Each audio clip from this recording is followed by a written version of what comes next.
Hello, everyone. This is Mike Benson at SESU TV, and here I'm joined by Colin Mockery and Brad Sherwood, and they're going to give us a few minutes of some interview gold. So, uh, guys, what made you guys want to go into improv? Um, really? Um, I saw a demonstration of it, and I thought that would be fun to do. And I think in both our cases, when we started, it was just something fun a fun thing to do with friends, never thinking it'd become a career. So we have to, of course, thank Whose Line for that, because that sort of gave us the platform to be able to do this tour and actually not do any work for a career. Just go out and make up crap with people. Yeah, this job didn't exist as an actual job when we started in improv so many years ago.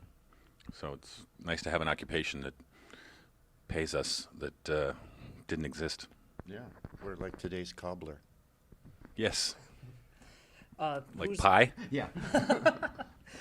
Whose Line has, anyways, been on quite the journey, starting with the UK version and then coming over here to America, and now it's in the revival now. What could you guys say about where the show has come from, where it started, and the ride it's been? Well, I mean, we're incredibly thankful that this show came along and gave us all careers. And it's been interesting in every incarnation. I mean, we started off with Clive hosting, who is so British, and then we had Drew, who is so American, and now we have Aisha. But all three of them are great people, fun to work with, and enjoyed us, which made it easier for us to just sort of play and have fun. They kind of set the tone of each show. Yeah, it's fun that the show keeps coming back. We can't kill it. No, it's like The Walking Dead. It just keeps coming back, although we don't stay the same age. What was the biggest adjustment coming from the UK over to the American Whose Line? Why do you keep pointing like I have all the answers? I know you don't. That's why I just want to see what you come up with. Not much different, really. The humor that we do on the show is kind of goofy, which is universal. It's not like we're doing a bunch of pithy, topical stuff that British people would get that you wouldn't get in America. We actually did a tour in India and Australia, and everybody gets it. Because it's not like a sitcom, which is all about sarcasm and about cultural references. We're just about being strange plumbers trying to go to the moon. Yeah, I think it helped. It was the same producers for all the shows. Dan Patterson and Mark Levison created it, and I'm trying to think of something nice to say about Dan. He is oddly a control freak, which is an odd choice of person to have in charge of your improv show. But because of that, he knows exactly what he wants, and he knows how to cut the show and how to get the most out of, we do like 4 weeks of taping. From that, they can get like 40 shows. So it's very, our time isn't wasted. Everything is, we all know what we're doing at this point, and we can still have fun with it. What was it like working with guys like Drew Carey, Wayne Brady, Ryan Stiles, and Greg Proots? You don't want to answer this one?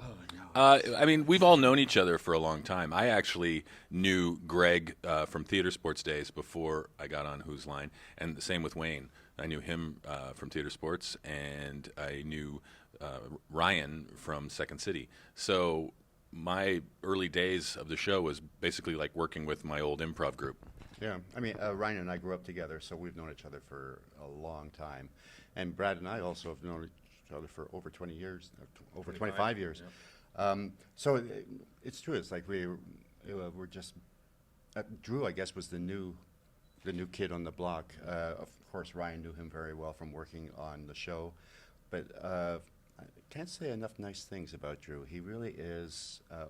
One of the things I loved about him was he was such a big fan of the show.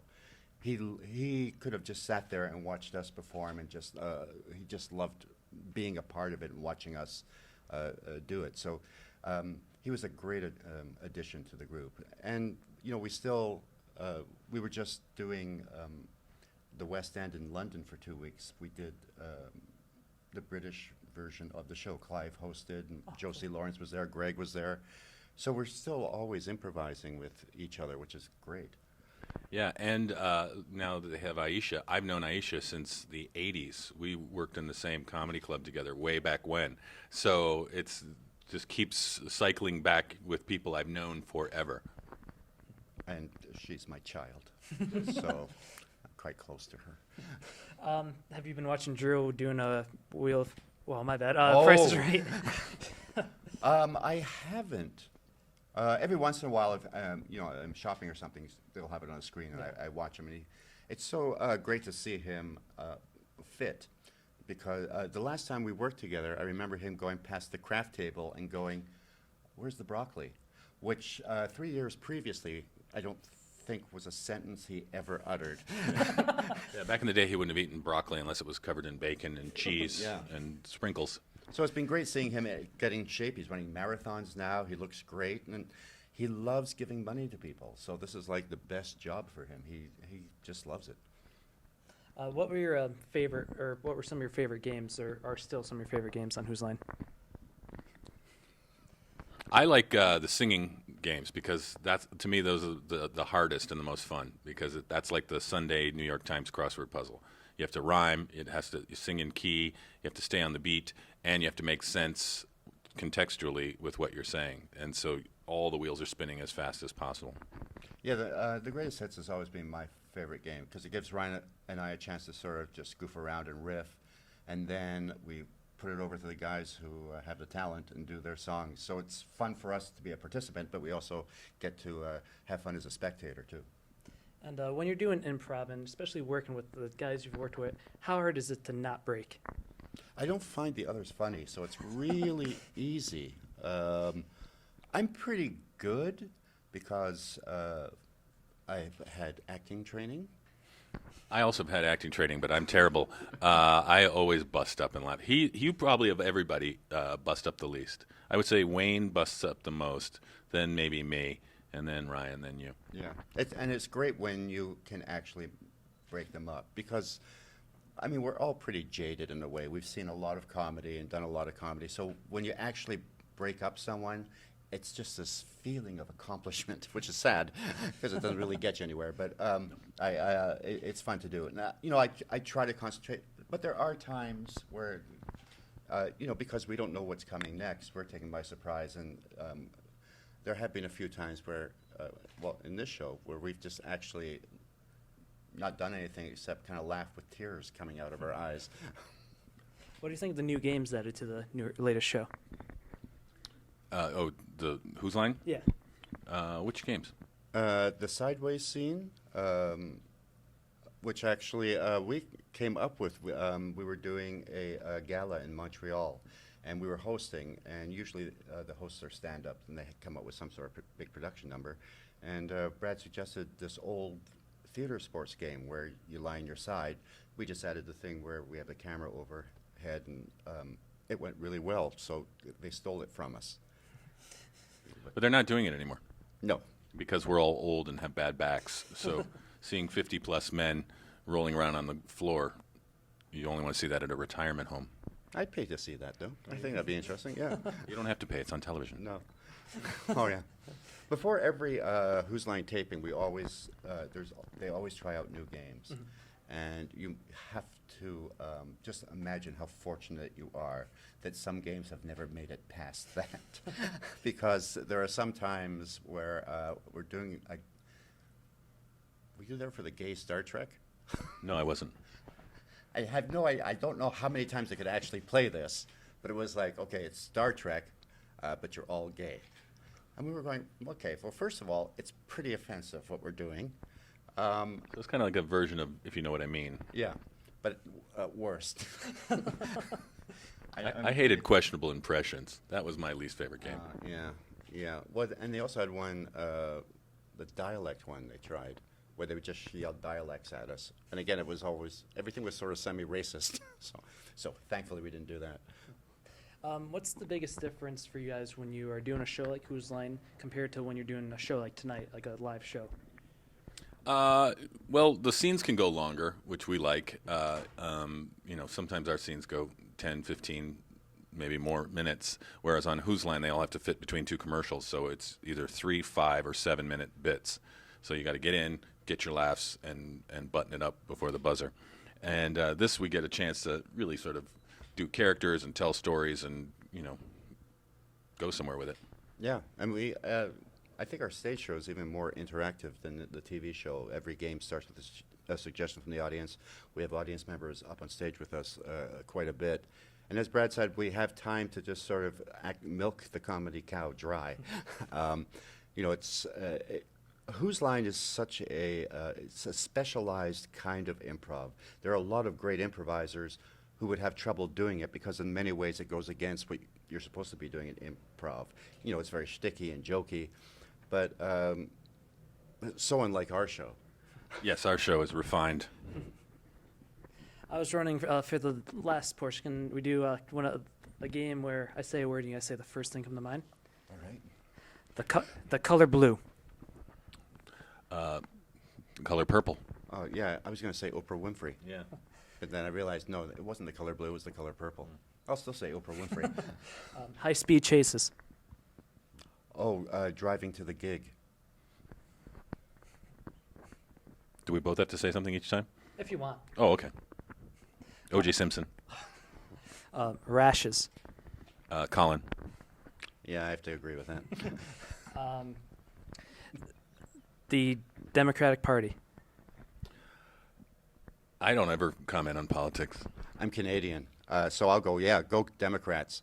I don't want to say anything bad about I know a couple of Republicans who are quite nice, but I really hope you don't win. And like across the board, Congress, just everybody out, one party just working together. And then maybe you can see, maybe it's nice if we treat people nice. And don't let Donald Trump win, although it would be good for us. Yes, it would be right for comedy. But now we have to cancel all our shows in Texas, thanks to your liberal diatribe. I welcome all dialogue. Is that a Republican thing to say? No, it's not. He's bitter. Worst stage experience.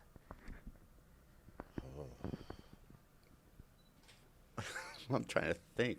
Which one was the worst one we've had? We've had a lot of drunk people try and come up on stage, sort of volunteer themselves even when we don't need them on stage. And so that tends to be a problem because now it's like you have to be your own bouncer. In a restaurant, they would be kicked out, but the ushers don't know what to do. They're like, is this part of the show? And we're like, can somebody take those people out of here? I'm going to tell the recent one. Okay. We were working in a casino. We were doing a show, and we asked for volunteers, and this hand went up at the back of the audience. So we said, come on up. She started to come up, and there was two things we noticed. First, that she was really drunk. Second, she was in a wheelchair. And there was no ramp coming up on the stage, but she wanted us to carry her up. And we said, maybe we'll use you. We were trying to be so gentle with her.